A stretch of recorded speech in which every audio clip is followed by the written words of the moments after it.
नमस्कार, आओ मिलकर सीखे चैनल पर आपका हार्दिक स्वागत है। इस वीडियो में मैं लेकर आया हूं कक्षा 6 रसायन विज्ञान की दैनिक और वार्षिक पाठ योजना, जिसमें प्रकरण लिया है वस्त्र निर्माण। इसमें शिक्षण बिंदु है कताई, बुनाई, रंगाई व छपाई। तो चलिए शुरू करते हैं। प्रेजेंट बाय आओ मिलकर सीखें।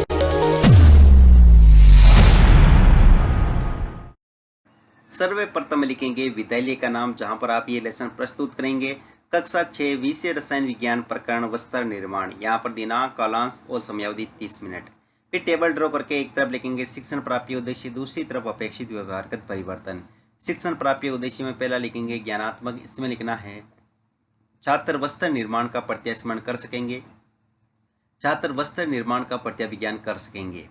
अवबोध, छात्र वस्त्र निर्माण की व्याख्या कर सकेंगे, छात्र वस्त्र निर्माण को समझ सकेंगे। फिर है ज्ञानोपयोग, जिसमें लिखेंगे छात्र वस्त्र निर्माण से संबंधित ज्ञान का प्रयोग उच्च अध्ययन में कर सकेंगे, छात्र वस्त्र निर्माण से प्राप्त ज्ञान का दैनिक जीवन की नवीन परिस्थितियों में उपयोग कर सकेंगे।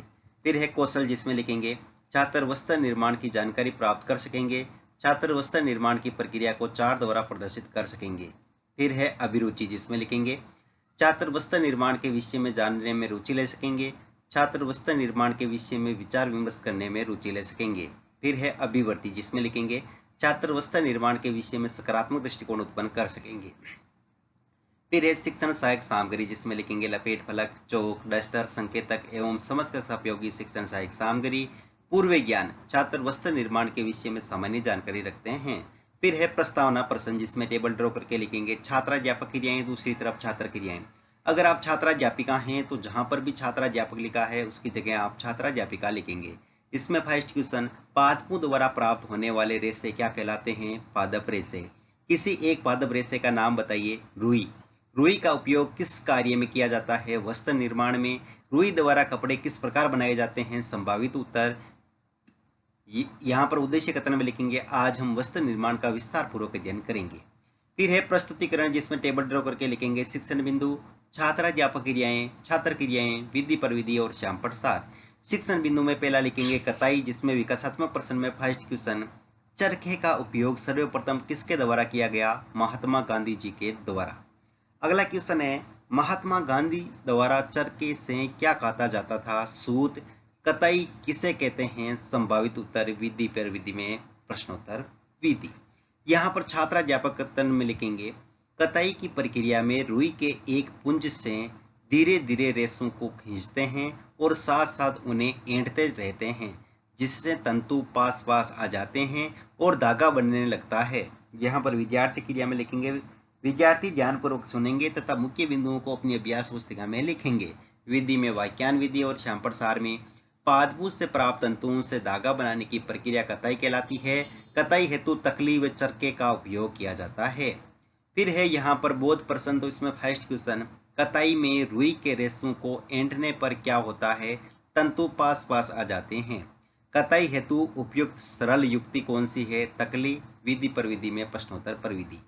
फिर अगला शिक्षण बिंदु है बुनाई, जिसमें विकासात्मक प्रश्न में फर्स्ट क्वेश्चन, कताई द्वारा क्या प्राप्त होता है? धागा।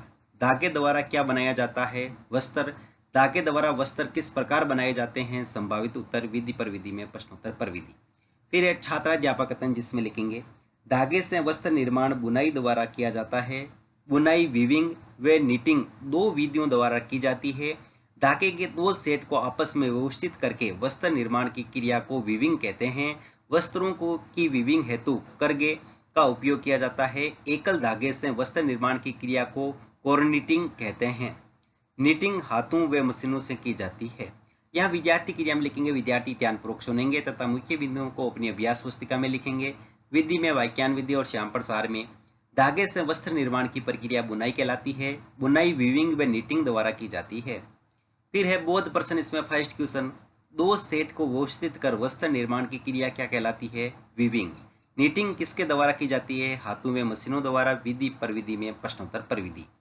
फिर अगला शिक्षण बिंदु है रंगाई व छपाई, जिसमें विकासात्मक प्रश्न में फर्स्ट क्वेश्चन, रुई किस रंग की होती है? सफेद।